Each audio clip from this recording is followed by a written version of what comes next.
سبيل الدموع سبيل. السلام علیکم ورحمۃ اللہ وبرکاتہ. پھر اسی طرح مال کے علاوہ ایک اور چیز فتنہ ہے، اور وہ ہے عہدوں کا فتنہ. عہدہ، قیادت، لیڈرشپ. آپ دیکھیے کہ اکثر جو مسلمانوں کی آرگنائزیشنز ہوتی ہیں وہ فلرش کیوں نہیں کر پاتی، وہ آگے کیوں نہیں بڑھ پاتی؟ بنیادی وجہ کیا ہوتی ہے؟ وہ لیڈرشپ کا شوق، اور پھر اس کی لیگ پولنگ، اور پھر آپس کے جھگڑے، فساد. کتنی مسجدیں ایسی ہوں گی جن کا آپ نے شاید سنا ہو کہ ان کے جو چلانے والے ہیں، بورڈ ممبرانز ہیں، ان میں اختلاف ہے، لڑائی جھگڑے ہیں، مسجد کے نمازیوں میں آپس میں گروہ بندی بنی ہوئی ہے، یا اسی طرح جو اسلامک ادارے ہیں، آرگنائزیشنز ہیں، ان کے اندر فتنہ فساد ہے. یہ ایک بہت بڑا فتنہ ہے. ہم دین کا کام کسی عہدے کے لیے نہ کریں، نمایاں ہونے کے لیے نہ کریں کہ میری کوئی سے بنے، مجھے لوگ پسند کریں، میری لیڈرشپ ہو، میں لوگوں کو کنٹرول کروں. ہرگز بھی یہ تمنا نہیں ہونی چاہیے. حدیث میں آتا ہے سید القوم خادمہم، جو قوم کا سردار ہوتا ہے وہ تو ان کا خادم ہوتا ہے، اس کو تو خدمت کرنی ہوتی ہے، اسے تو دوسروں کے کام آنا ہوتا ہے. لیکن بہت سے لوگ اس لڑائی میں، اس چپکلش میں نیکی کا کام ہی چھوڑ دیتے ہیں، بد دل ہو کے وہ ادارہ ہی چھوڑ دیتے ہیں اور اپنے آپ کو ودرا کر لیتے ہیں. اور پھر شیطان اس چیز کو اتنا خوشنما بنا کے پیش کرتا ہے کہ لوگ کوئی کام کرنا ہی نہیں چاہتے جب تک ان کو کوئی پوزیشن نہ ملے، اور اس چیز کے شوق میں رہتے ہیں. اور پھر پاور کنٹرول، کہ پاور ہماری ہو، ہمارا کنٹرول ہو، ہماری سے ہو، ہماری مرضی ہو. اب آپ خود سوچیں کہ جس کام میں کوئی ٹیم ورک نہیں ہوتا، جس میں کوئی مشورہ نہیں ہوتا، جس میں ایک دوسرے کا خیال نہیں رکھا جاتا، پھر اس کام میں برکت کہاں سے ہو سکتی ہے؟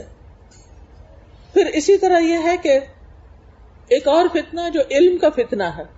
علم کے فتنے میں کیا ہے کہ صرف دکھاوے کا علم حاصل کرنا، یعنی بڑی بڑی ڈگریاں صرف اس لیے لی جا رہی ہیں کہ اگر ڈگری بڑی ہوگی تو رشتہ اچھا ہوگا، اس کا کوئی یوز نہیں. بعض بچیاں ڈاکٹر بن جاتی ہیں لیکن ایک دن بھی پریکٹس نہیں کرتی. اب وہ آپ دیکھیں کہ ماں باپ نے فیس دی، یا آپ نے قرضہ اٹھایا، یا کسی بھی طرح جو کیا، اس کے بعد آپ نے اس علم کو استعمال ہی نہیں کرا. یہ وبال جاننے کہ آپ نے اپنے دن اور رات کتابیں پڑھ پڑھ کے لگائیں، ایکسپیریمنٹس کیے، گورنمنٹ نے آپ پہ خرچ کیا، آپ نے خود اپنے پہ کیا، ماں باپ نے کیا، اپنے آپ کو ایک مصیبت میں ڈالے رکھا، اور پھر اس کے بعد آؤٹ کم کیا ہوا؟ نتیجہ کیا نکلا؟ کچھ بھی نہیں. تو پہلے ہی سوچ سمجھ کے اس فیلڈ میں قدم رکھنا چاہیے تھا، نہ کہ صرف دکھانے کے لیے. تو یاد رکھیے کوئی بھی علم چاہے دین کا ہو یا دنیا کا ہو، اس کو دکھانے کے لیے حاصل نہیں کرنا چاہیے، صرف شو آف کرنے کے لیے نہیں، دوسروں کو امپریس کرنے کے لیے نہیں کہ میرے پاس فلاں اور فلاں ڈگری ہے، یا پھر یہ کہ میرا سی وی ایسا ہے. اور آپ دیکھیں کہ اس وقت لوگوں کے سی وی لمبے سے لمبے ہوتے چلے جا رہے ہیں. ایک پیج نہیں، 2 3 4 پوری بک بنا لیتے ہیں آپ سی وی کی. کہیں ہاتھ بھی لگایا تو وہ بھی لکھ دیں گے کہ میں نے خیر کا ہاتھ کسی کے سر پہ رکھا تھا، فلاں چیریٹی میں $5 دیے تھے. بہرحال تو اس میں آپ دیکھیے کہ یہ ساری چیزیں اتنا کچھ ہونے کے باوجود بھی جب آپ کسی کو ہائر کرتے ہیں، جو لوگ آپ میں سے ایسے کام پر ہوں گے، تو آپ دیکھیں گے کہ لوگوں کے اندر کام کی کوالٹی کوئی نہیں. بڑی بڑی ڈگریاں ہیں لیکن کرنے کا کام ہی نہیں آتا، بالکل جاہل ان پڑھ کی طرح ہیں. تو ایسے پڑھائی کا کیا فائدہ کہ جس سے آپ نے زندگی میں فائدہ نہیں اٹھایا؟ کیونکہ قیامت کے دن پھر انسان سے پوچھا جائے گا کہ جو علم تم نے حاصل کیا اس پر عمل کتنا کیا، یعنی اسے کتنا فائدہ اٹھایا، خود فائدہ اٹھایا یا دوسروں کو فائدہ پہنچایا. پھر آپ دیکھیے ڈس انفارمیشن، غلط خبریں پہنچانا، لوگوں کو غلط باتیں بتانا، من گھڑت حدیثیں سنانا، سنی سنائی باتیں لوگوں میں پھیلانا، دین کے بارے میں جھوٹی باتیں آگے بغیر تحقیق کے، بغیر ریسرچ کے، بغیر اوتھینٹیکیشن کے، جو سنی بات کہیں سے فلاں یہ کہہ رہا تھا آگے بتا دی. ایسا بھی نہیں ہونا چاہیے. اور پھر آپ دیکھیے کہ آج کل تو وہ ایسی چیزیں فتنہ بن چکی ہیں کہ ایک غلط بات کوئی کرتا ہے اور پھر اس کو اتنا اشتہار اس کا دے دیا جاتا ہے کہ لاکھوں ویوز ہو جاتے ہیں اس کے، اور سب لوگوں کا دماغ خراب ہو جاتا ہے اس کو دیکھ دیکھ کے. وہ سمجھتے ہیں حق یہی ہے، جبکہ وہ لوگوں کو عین گمراہ کرنے والی باتیں ہوتی ہیں. تو اس لیے ہم سب پر لازم ہے کہ مستند اور صحیح طریقے سے دین کا علم حاصل کریں تاکہ اس فتنے سے ہماری حفاظت ہو سکے. پھر اسی طرح جدید دور کے فتنوں میں سے ایک فتنہ عورت بھی بن گئی ہے. آپ دیکھیے کتنے ہی گھر اس وجہ سے ڈسٹرب ہوتے ہیں جب ایسی عورتیں مردوں کے پیچھے پڑ جاتی ہیں کہ جن کی بعضوں کا شادی نہیں ہوتی اور بعضوں کی شادی ہوئی بھی ہوتی. آپ دیکھیے کہ کتنی ہی خواتین ایسی ہیں کہ جن کی ازدواجی زندگی جہنم بن گئی ہے کہ ان کے شوہر ان میں کوئی دلچسپی نہیں لیتے. بیوی سے بات کرتے ہیں تو ڈانٹ ڈپٹ کے، اور باہر کی عورتوں سے بات کرتے ہیں تو ہنس ہنس کے. پھر آپ دیکھیے کہ گھر میں بھی آتے ہیں تو موبائل ساتھ ہے، واش روم میں جا رہے ہیں تو موبائل ساتھ ہے، کمرے میں آ رہے ہیں تو چاہتے مجھے پرائیویسی چاہیے، میرے آفس کا بہت کام ہے، اور پھر موبائل کھول کے بیٹھ جاتے ہیں. رات کو بیوی کی طرف سے منہ موڑ کے دوسری طرف منہ کر لیا، اور جب تک نیند نہیں آتی موبائل پہ کچھ نہ کچھ فضولیات دیکھتے چلے جاتے ہیں. اور پھر اس کے بعد یہ کہ بغیر اللہ کا ذکر کیے، بغیر کوئی دعا مانگے سو جاتے ہیں. انسان کو نہیں پتا ہوتا کہ آج کی رات سونے کے بعد میں دوبارہ اٹھوں گا بھی یا نہیں. ہم سو کے جب اٹھتے ہیں تو دعا کرتے ہیں الحمدللہ الذی احیانا بعد ما اماتنا والیہ النشور. سب شکر سب تعریف اللہ کی ہے کہ جس نے ہمیں زندگی بخشی، اس کے بعد کہ ہم مر چکے تھے. یعنی نیند جو ہے وہ موت کی بہن ہے. اسی طرح آپ دیکھیے کہ فون پر سکرولنگ کا فتنہ، اس کے بارے میں ایک ریسرچ آئی ہے کہ ایک عام انسان دن میں 90 منٹ سکرولنگ کرتا ہے. بس آپ بیٹھے ہیں کسی بھی مارکیٹ پر، پہلے تو مارکیٹ جانا پڑتا تھا نا، گھر میں ہی مارکیٹ، ہاتھوں میں مارکیٹ ہیں، کیا آ رہا ہے اور کیا ٹرینڈز ہیں، کیا نیا نکلا ہے. صرف کسی ایک سٹور پہ آپ چلے جائیں آن لائن اور اس کی آپ تصویریں دیکھنا شروع کر دیں اور اس کی آپ یعنی کہ پروڈکٹس دیکھنا شروع کر دیں، گھنٹوں گزر جائیں گے، آپ کو یاد بھی نہیں رہے گا کہ آپ نے اور کیا کرنا تھا. نماز لیٹ ہو رہی ہے، قرآن نہیں پڑھا، کوئی ذکر اذکار نہیں کیے، بس وہ دیکھے جا، نہ لینا نہ دینا، نہ خریدنا اور نہ ضرورت، صرف دل بہلا رہے ہیں. پہلے مجھے یاد ہے کچھ سال پہلے جب انٹرنیٹ کا دور نہیں ہوتا تھا تو لوگوں کے گھروں میں بڑی بڑی کتابیں ہوتی تھیں، موٹے موٹے والیوم ہوتے تھے جن میں مختلف سٹورز کی پروڈکٹس ہوتی تھی. تو لوگ فارغ وقت میں بیٹھ کے تو تھوڑی سی تصویریں دیکھ لیتے تھے، کچھ ڈسکرپشن پڑھ لیتے تھے، کچھ چیزیں آرڈر کر لیتے تھے. لیکن اب تو وہ چیز بھی ختم ہو گئی، اس سے بڑا فتنہ آ گیا کہ موبائل کے اندر ہی سب کچھ ہے. اسی طرح پھر آپ دیکھیے کہ کچھ لوگ دیکھ ایک چیز رہے ہوتے ہیں لیکن اس کے ساتھ ہی اور کیا آ جاتا ہے، کوئی ایسا اشتہار آ جاتا ہے، فحش چیز آ جاتی، بالکل ننگی عورتیں، ننگی چیزیں آ جاتی. آپ کو معلوم ہے کہ ہمیں اللہ تعالیٰ نے مردوں کو بھی اور عورتوں کو دونوں کو اپنی نگاہوں کی حفاظت کا حکم دیا ہے. جب کوئی ہم حرام پکچر دیکھتے ہیں اور اگر اس پہ ٹھہر جاتے ہیں، ایک نظر تو معاف ہے، لیکن اگر اس پہ ٹھہر جاتے ہیں یا بار بار دیکھتے ہیں یا ایسے کوئی ویڈیو کلپس دیکھتے ہیں یا ایسی ویب سائٹس پہ جاتے ہیں کہ جہاں یہ سب حرام کام ہو رہے ہیں، پورنوگرافی کی ایڈکشن کا شکار ہو چکے ہیں، یاد رکھیے ایک دفعہ دیکھنے سے ایک سیاہ نقطہ دل پہ لگتا ہے، دوبارہ دیکھتے ہیں پھر سیاہ نقطہ لگتا ہے، پھر حتیٰ کہ دل سیاہ ہو جاتا ہے. جب دل سیاہ ہو جاتا ہے تو دل سخت ہو جاتا ہے، پھر انسان کا اللہ سبحانہ وتعالیٰ کی عبادت میں دل ہی نہیں لگتا، دین کی کسی مجلس میں دل ہی نہیں لگتا، مسجد کی طرف قدم ہی نہیں اٹھتے، دینی مجالس اچھی ہی نہیں لگتی، کوئی واعظ و نصیحت پسند ہی نہیں. حتیٰ کہ اپنے موبائل پر بھی کوئی ایسی چیز اگر آ جائے کوئی دین سے متعلق تو اس کو جلدی سے گزار دیتے ہیں کیونکہ دل تو کہیں اور اٹکا ہوا نا. یہ بہت بڑا فتنہ ہے آج کے دور کا.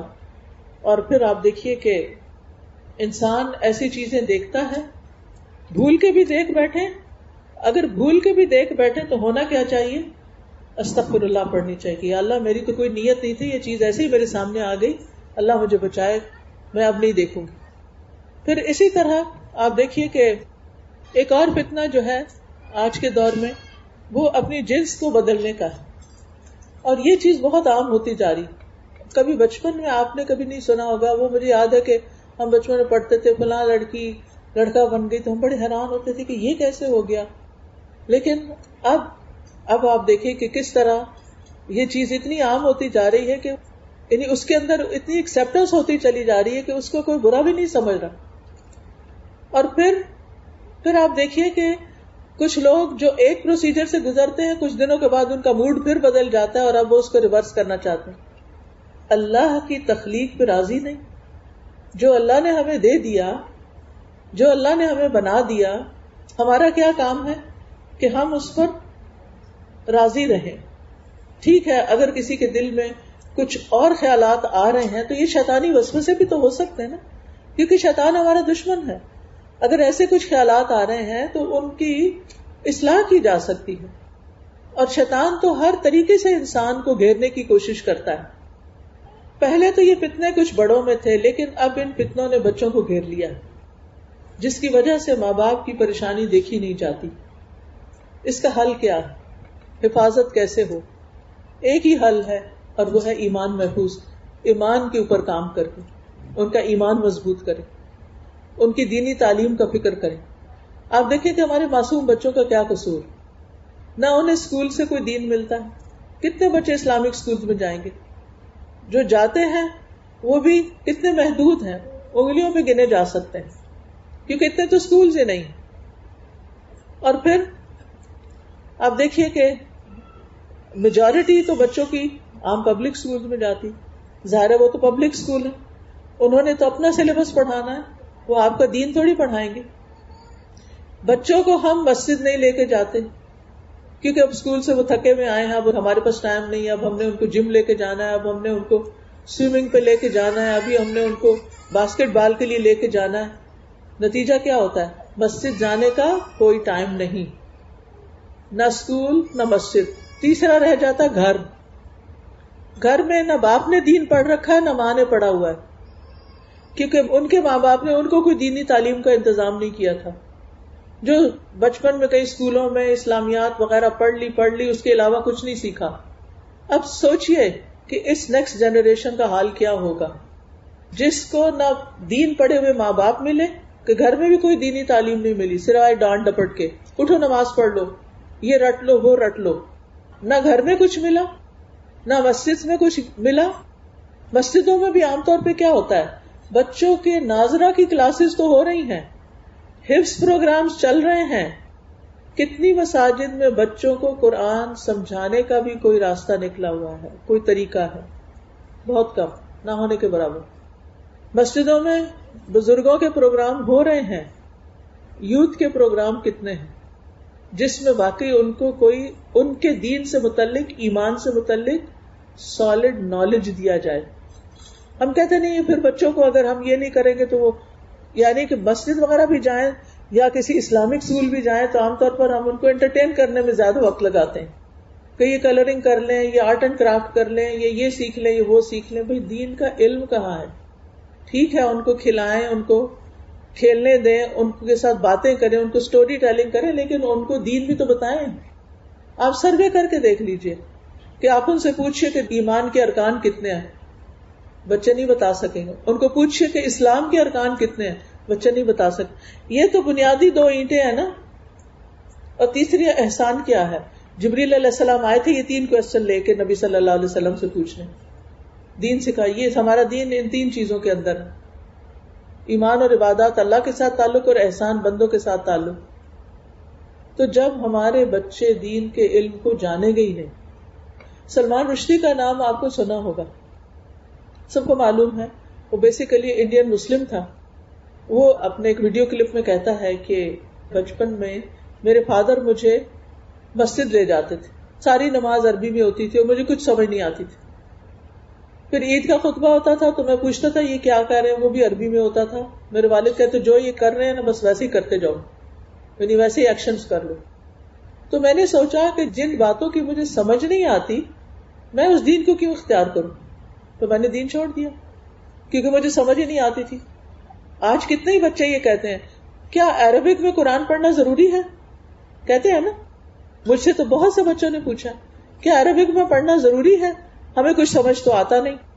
اسی لیے آپ دیکھیے کہ سمجھے بغیر پڑھے جا رہے ہیں. ماں باپ خوش ہیں ہم نے ختم کروا دیا، ناظرہ پڑھا دیا، اب برکت ہو جائے گی، لیکن ان کو کوئی پتہ نہیں اس کا مطلب کیا ہے.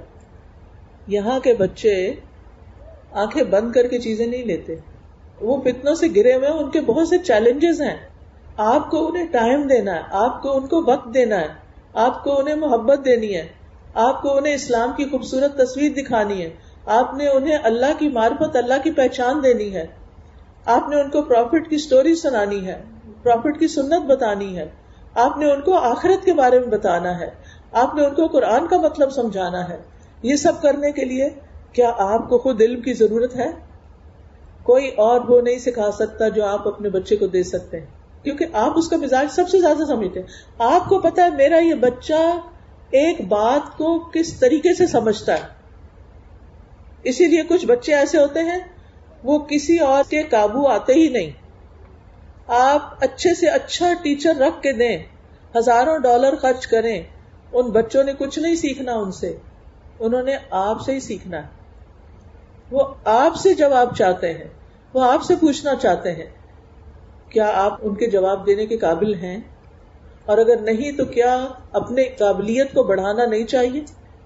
کیا ہمیں خود دین کو نہیں سیکھنا چاہیے؟ تو میں آپ سب مدرز کو، گرینڈ مدرز کو، سب کو اس بات کی دعوت دیتی ہوں کہ آپ کتنی بھی مصروف ہیں، اپنا ایک وقت اسی طرح بلاک کریں جیسے آپ اپنے بزنس کے لیے وقت بلاک کرتے ہیں کہ یہ دینا ہی دینا ہے ورنہ کہاں سے کھائیں گے، یا آپ اپنی جاب کے لیے ٹائم نکالتے ہیں.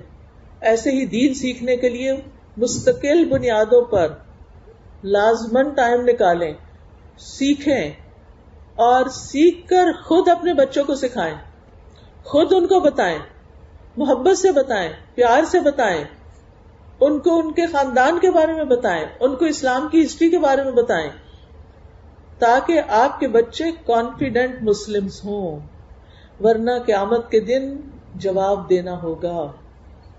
قرآن مجید میں اللہ تعالیٰ فرماتے ہیں یا ایھا الذین آمنوا قوا انفسکم واہلیکم نارا، اے لوگو جو ایمان لائے ہو، اپنے آپ کو اور اپنے اہل و عیال کو آگ سے بچاؤ. ایمان والوں سے کہا جا رہا ہے خود کو بھی آگ سے بچاؤ، اپنے بچوں کو بھی آگ سے بچاؤ. کیسی ہے وہ آگ؟ وقودھا الناس والحجارہ، جس کا ایندھن، جس کا فیول انسان اور پتھر ہوں گے، پتھروں کی آگ، سخت گرم.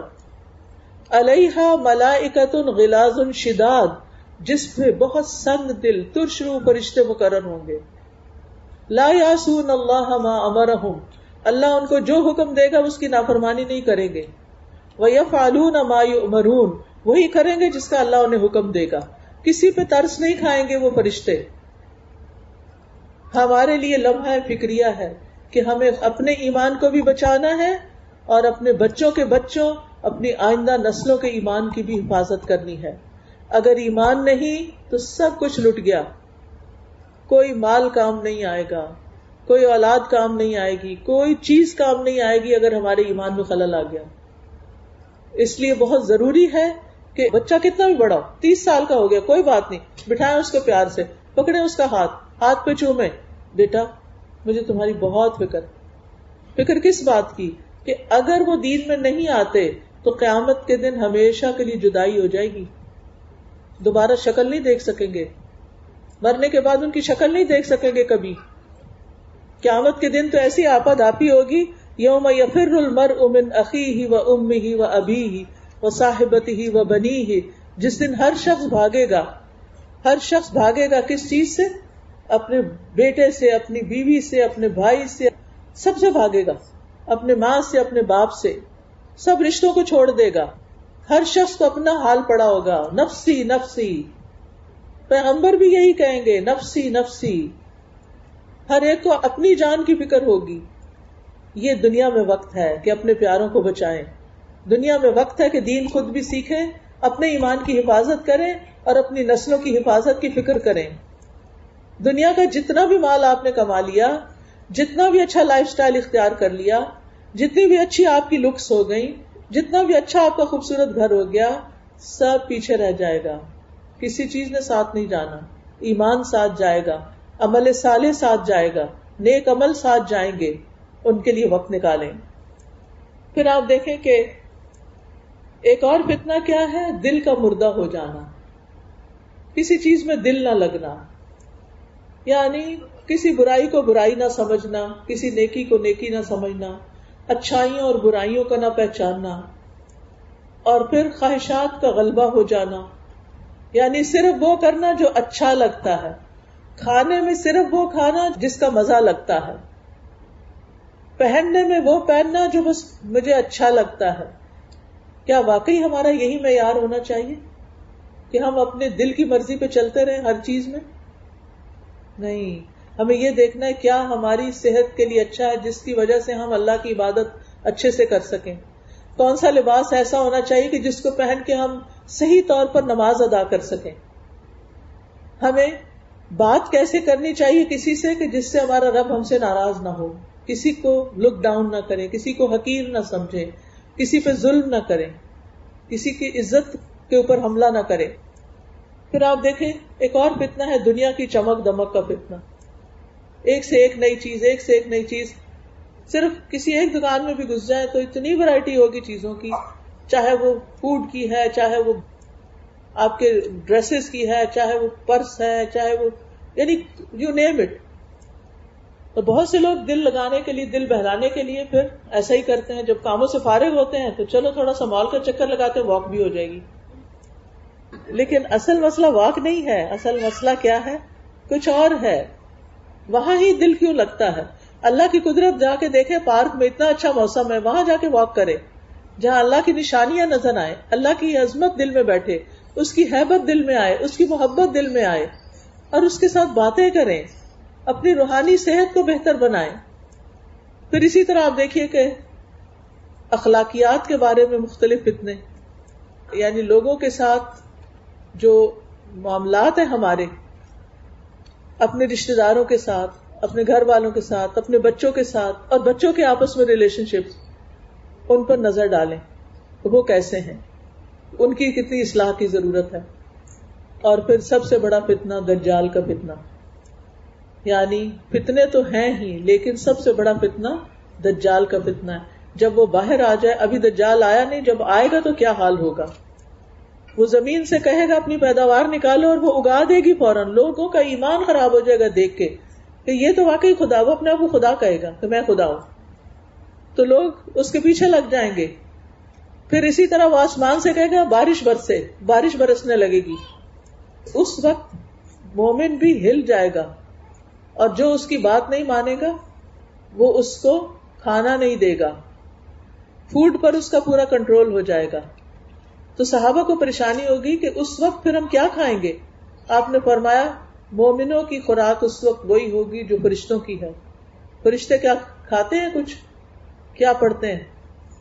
تسبیح، سبحان اللہ و بحمدہ سبحان اللہ العظیم، یعنی تسبیح کی کثرت.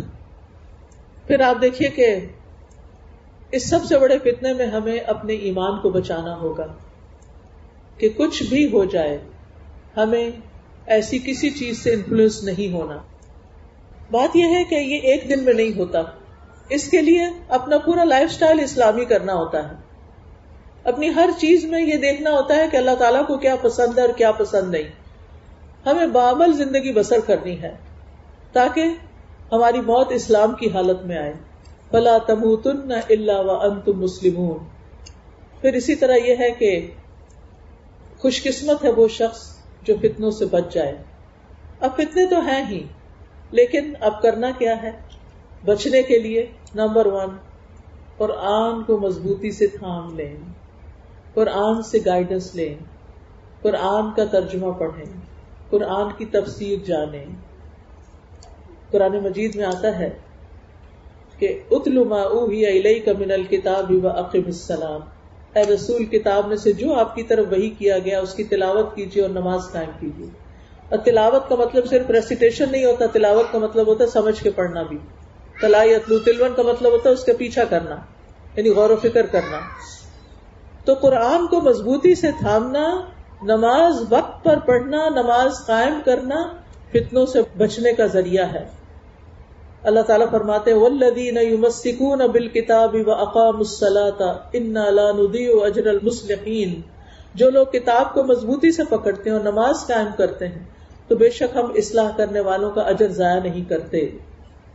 ایک ہوتا ہے صالح انسان جو خود نیک ہوتا ہے، اور ایک ہوتا ہے مصلح جو خود بھی نیک ہوتا ہے اور دوسروں کی اصلاح کی بھی فکر کرتا ہے. لہٰذا آپ خود بھی سیکھیں اور دوسروں کو بھی اس چیز کی طرف انوائٹ کریں. پھر آپ دیکھیے کہ جس دل میں قرآن ہے وہ دل زندہ دل ہوتا ہے. اور جس دل میں قرآن نہیں ہوتا وہ دل مردہ ہو جاتا ہے، اللہ کا ذکر چھوڑنے والا مردہ ہو جاتا ہے. تو فتنوں کے سامنے جو زندہ دل ہوگا وہی اس سے بچ سکے گا. پھر آپ دیکھیے کہ ہمارے لیے کتاب کو مضبوطی سے تھامنا ہر طرح کے فتنوں سے بچنے کا ذریعہ ہے. اس میں قرآن کی تلاوت کرنا، قرآن کو یاد کرنا، تجوید سے پڑھنا، اس کے احکامات سیکھنا، اس پر غور و فکر کرنا، پھر آگے اس کو سکھانا، قرآن کی تلاوت کو معمول بنائیں. صحابہ کرام فتنوں کے دور میں قرآن کو مضبوط پکڑ لیتے تھے، یعنی زیادہ سے زیادہ قرآن کی تلاوت کرتے تھے. آج کل لوگ پڑھتے کم ہیں، سنتے زیادہ ہیں، اور سنتے ہوئے باتیں بھی بہت کر رہے ہوتے ہیں. وہ سمجھتے گھر میں لگا دیے سورۃ البقرہ بس سب کافی ہے، سب پروٹیکشن ہو جائے گی، خود کھول کے نہیں پڑھتے. اور بعض لوگ کہتے ہیں صرف قاریوں کی خوبصورت آواز کے پیچھے جاتے ہیں، فلاں قاری کو لگاؤ، فلاں قاری کو لگاؤ. یہ کہنا چاہیے قرآن مجید سناؤ، یہ نہیں کہنا چاہیے قاری کو لگاؤ، کیونکہ اس میں نیت کیا ہے کہ ایک اچھی آواز سے بس محظوظ ہو جائیں. یہ نیت نہیں ہونی چاہیے. اللہ کے کلام کو توجہ سے سننا چاہیے. پھر آپ دیکھیے کہ قرآن کا کچھ نہ کچھ حصہ یاد کرتے رہنا چاہیے، اور پھر قرآن کو سمجھنے کی پوری کوشش کرنی چاہیے. دنیا میں سب سے زیادہ پڑھی جانے والی کتاب قرآن ہے. روزانہ کچھ نہ کچھ قرآن سے سیکھیں، سنیں. شاید آپ کو وہ قرآن لرن قرآن ایپ کے بارے میں بتایا ہوگا، اینڈرائڈ پہ بھی ہے اور آئی فون پر بھی. اس میں ایک ایک آیت کی تجوید، ترجمہ اور تفسیر بتائی گئی. جب آپ اپنی جاب پر جا رہے ہیں یا کوکنگ کر رہے ہیں یا کوئی بھی کام کر رہے ہیں تو آپ گھر میں یا اپنے راستے میں روزانہ کی بنیاد پر 1 یا 2 آیتیں لازماً سیکھیں اور کنسسٹنسی کے ساتھ شروع سے لے کے آخر تک قرآن مجید کو سن جائیں، کیونکہ قرآن کو چھوڑنا خطرناک کام ہے. قیامت کے دن اللہ کے رسول صلی اللہ علیہ وسلم فرمائیں گے یا رب ان قوم اتخذوا هذا القرآن مہجورا، اے میرے رب میری قوم نے قرآن کو چھوڑ دیا تھا. پھر رسول اللہ صلی اللہ علیہ وسلم کی سفارش کیسے ہوگی. پھر اسی طرح یہ ہے کہ گھروں کے اندر قرآن ضرور پڑھنا چاہیے تاکہ شیاطین اور فساد اور فتنے اور لڑائیاں اور جھگڑے اور بے برکتیاں اور بدمزگیاں ختم ہوں. پھر اسی طرح آپ دیکھیے کہ جس گھر میں قرآن نہیں پڑھا جاتا اس گھر کی خیر و برکت کم ہو جاتی ہے. پھر نماز کی حفاظت. فتنوں سے بچنے کے لیے دوسری اہم چیز نماز ہے، اور نماز اقامت صلاۃ، یعنی مرد حضرات مسجد میں خود بھی آئیں اور بچوں کو بھی لے کر آئیں، کیونکہ مردوں کے لیے مسجد کی نماز لازم ہے. ٹھیک ہے اگر مسجد سے بہت دور ہے لیکن کوئی نہ کوئی وقت ضرور نکالیں کہ جس میں مسجد جائیں، کیونکہ مسجد میں آنے سے انسان کا ایمان بڑھتا ہے. یہ ایمان کی حفاظت کا ذریعہ ہے، اور باجماعت نماز ادا کرنے کا ثواب بھی زیادہ ہے.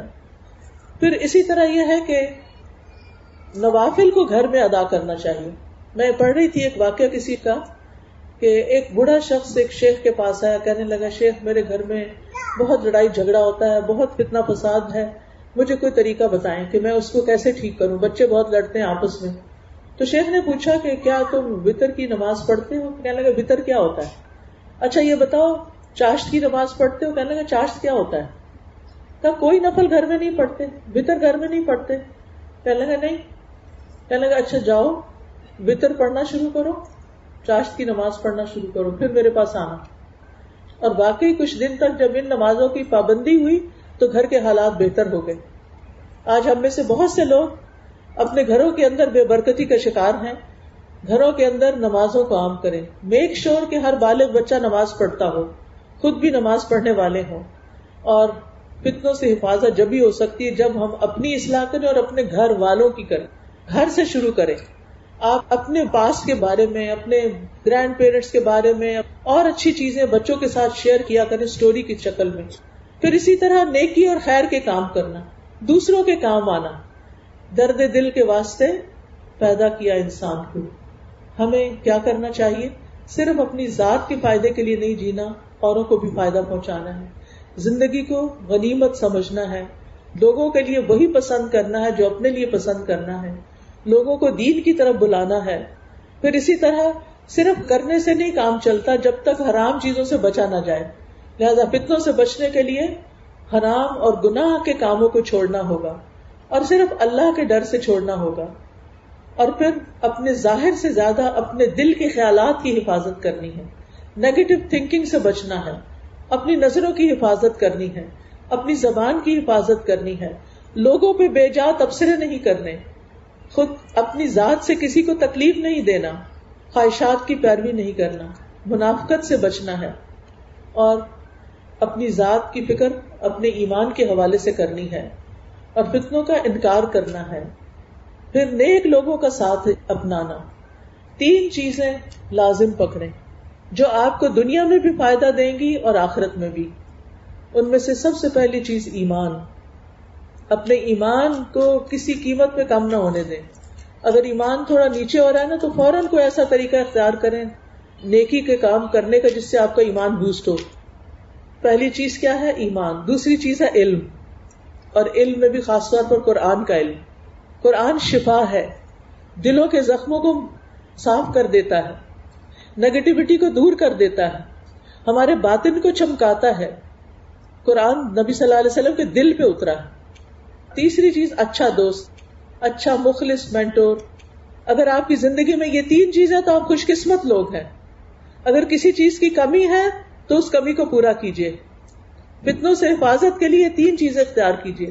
نیک لوگوں کی مجلس اختیار کیجیے، ان کے پاس بیٹھیے، ان کے پاس جائیے، اہل ایمان کی مجلس تلاش کیجیے، اور بری دوستیاں اور برے ماحول اور ایسے لوگوں کو چھوڑ دیجیے جو آپ کو دین سے دور کرنے والے، آپ کے ایمان میں خلل ڈال رہے ہیں۔ اور پھر آخری چیز دعا کرنا، خوب خوب دعائیں کرنا کہ اللہ سبحانہ تعالی ہمیں فتنوں سے محفوظ رکھے، ہماری آزمائشوں کو دور کر دے، ہمیں اپنا قرب عطا کرے۔ اللہم انی اعوذ بک من الفتن ما ظہر منها وما بطن۔ اے اللہ، ہم فتنوں سے تیری پناہ مانگتے ہیں، خواہ وہ نظر آ رہے ہیں یا چھپے ہوئے ہیں۔ اے اللہ، تو ہماری حفاظت فرما۔ اللہ توکلنا ربنا لا تجعلنا فتنة للقوم الظالمین ونجنا برحمتک من القوم الکافرین۔ ربنا علیک توکلنا والیک انبنا والیک المصیر۔ ربنا لا تجعلنا فتنة للذین کفروا واغفر لنا ربنا انک انت العزیز الحکیم۔ نعوذ باللہ من سوء الفتن۔ اللہم انا نعوذ بک ان نرجع على اعقابنا او ان نفتن فی دیننا۔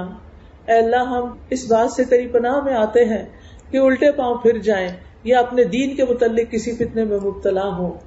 اللہم انا نعوذ بک من عذاب جہنم ونعوذ بک من عذاب القبر ونعوذ بک من فتنة المحیا والممات ونعوذ بک من شر فتنة المسیح الدجال۔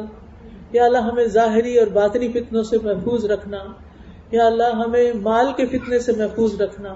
اللہ، فقر اور غربت اور محتاجی کے فتنے سے محفوظ رکھنا۔ یا اللہ، ہمیں دن اور رات کے فتنوں سے محفوظ رکھنا۔ یا اللہ، دنیا کے فتنے سے محفوظ رکھنا۔ اللہ، گمراہ کن فتنوں میں پڑے بغیر اپنی ملاقات کا شرف عطا کرنا۔ اللہ، دجال کے فتنے سے ہماری حفاظت کرنا۔ اللہم انی اعوذ بک من الکسل والحرم والجبن والبخل وفتنة المسیح الدجال وعذاب القبر۔ اللہم انا نعوذ بک من عذاب القبر ومن فتنة القبر۔ اللہم انا نعوذ بک من فتنة النار وعذاب النار ومن شر الغنى والفقر۔ یا حی یا قیوم برحمتک نستغیث۔ یا اللہ، جتنی بہنیں آئی ہیں ان سب کا آنا قبول فرما۔ یا اللہ، جو کچھ بھی باتیں ہوئی ہیں ان میں سے جو صحیح ہیں وہ ہمارے دلوں پہ اتار دے، ہمارے عمل میں لا دے۔ اگر کوئی بات ناسمجھی میں کہہ دی ہے تو یا اللہ تو اس کو ہم سے دور کر دے، ہمارے سینے سے محو کر دے۔ یا رب العالمین، ہمیں نفع مند علم عطا فرما، ہمیں پاکیزہ رزق عطا فرما، ہمیں خشوع والا دل عطا فرما، اپنے آگے گڑ گڑانے والا بنا۔ اللہ، اپنے پہ توکل کرنا سکھا۔ اللہ، تمام بیماروں کو صحت عطا فرما۔ اللہ، سب کی اولاد کو ہدایت عطا فرما۔ اللہ، سب کی اولاد کو ان کی آنکھوں کی ٹھنڈک بنا۔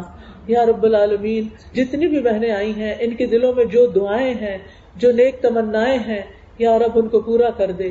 یا اللہ، سب کی مشکلات آسان کر دے۔ یا اللہ، سب کے دکھ دور کر دے، سب کے غم دور کر دے، سب کی پریشانیاں دور کر دے۔ یا اللہ، ہمیں اپنی اولاد سے آنکھوں کی ٹھنڈک نصیب فرما۔ یا اللہ، ہمارے سارے کام آسان فرما دے۔ یا اللہ ہمارے والدین پر اپنی رحمت نازل فرما. اللہ ہم سب کو حلال رزق عطا فرما، حرام سے بچا. اللہ ہمیں ان کاموں کی توفیق دے جن سے تو راضی ہو جائے. اللہ اس مسجد کو بہترین طریقے سے آباد کر دے یا رب العالمین، کہ بہت بڑی مسجد بن جائے اور اس میں ہم سب کا حصہ ہو اور سب کے لیے صدقہ جاریہ ہو. یا اللہ جو لوگ اس مسجد کا انتظام کر رہے ہیں ان کو بہترین جزائے خیر عطا فرما. یا اللہ جنہوں نے اس مجلس کا اہتمام کیا ان کو بھی بہترین جزائے خیر عطا فرما. اللہ جو بہنیں چل کے آئی ہیں، سواریوں پہ آئی ہیں، اپنا وقت نکالا ہے، یا اللہ یہ سب ان کے حق میں نیکی بن جائے اور صدقہ جاریہ بن جائے. ربنا تقبل منا انك انت السميع العليم وتب علينا انك انت التواب الرحيم.